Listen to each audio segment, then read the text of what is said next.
5:51 a.m., members of Homicide Fugitive Squad and SWAT served a search warrant and an arrest warrant on a property in the 1600 block of Bridge Street. The warrant was for a homicide that occurred in 2019. Officers entered the property and were met by gunfire through a closed door on the second floor. A corporal assigned to SWAT was struck near his left shoulder blade, and another SWAT officer returned fire through the door, striking two males in the lower extremities. The corporal was transported to Temple Hospital and pronounced at 6:09 a.m. Two civilians were supported to Einstein and Jefferson hospitals in stable condition. The subject of the homicide warrant was not shot and was taken into custody. At least two other occupants were also transported to the homicide unit. The original homicide investigation will remain with the homicide unit.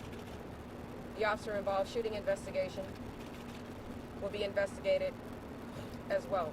I'll say the officer-involved shooting unit will investigate the officer discharge. Internal Affairs will conduct a concurrent administrative investigation. The SWAT corporal, James O'Connor, is 46 years old, with 23 years of service, and is in SWAT for 15 years. He's married with 2 children, and his son is currently a 9th District police officer. His daughter is an active duty Air Force member. We understand the need for additional information at this time and will continue to provide additional information as it becomes available. But we just want everybody to know it's a very sad day, not just for officers here, but it's a very sad day for the family who is here and who is mourning and still trying to stomach all of this now. Thank you. Mr. Mayor. I would just ask everyone to keep this family in their prayers, and keep all of our officers and their families in their prayers. It's a tough job, and they do the best for us every day, and it's just a bad day. Commissioner, you could see members of the SWAT team consoling each other. You know, we're across the street, August, and now this. It's just unbearable. I don't even know if unbearable is the word for it. There's not a word that you can put on the level of emotion that's being felt right now. As expected, it's a whirlwind of emotions. These are people that leave their families, their loved ones, during holidays, birthdays, anniversaries, to protect complete strangers and to do work that's a calling. These people are led to serve. We're never prepared for loss of a loved one. We certainly know when we put this uniform on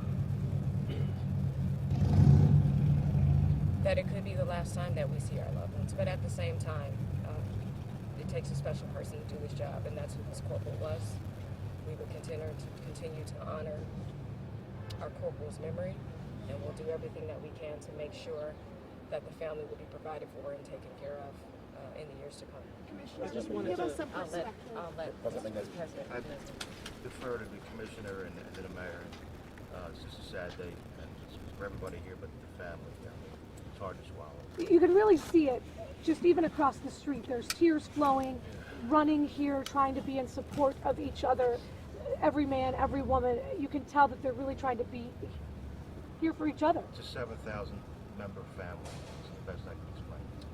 Now, you were here last summer, obviously, when several officers were shot. You're here today. Talk to us. What's going through your mind? I can see it's obviously everyone's very Right now, my mind's focused on the family of Officer O'Connor and the officers in SWAT that were out there this morning. And then later on, we'll talk. Go ahead and say. Commissioner, can you give us some perspective of how dangerous it is to serve warrants? This isn't the first time that we've covered stories like that. Well, whether it's a search warrant or getting in and out of a patrol car. I mean, we're marked. We have uniforms. Obviously, we carry guns. There's nowhere for me to go, man. Come on, stop pressing on me, man. But at the same time, you know, these officers didn't get a chance. You know, the gunfire happened immediately as soon as they walked in the door. So it's beyond dangerous. Obviously, search warrants are dangerous because you don't know what you're walking into, and we do everything that we can to make sure that we take the time to properly plan prior to making entry. But I would say, regardless of what we're doing in these roles, it's inherently dangerous because we are working within an environment where we don't know if people have our best interests at heart. But again, we will continue to do our jobs, to serve, and to do what we can to keep others safe. All right, guys, thanks for coming out. Thank you so much. Yep.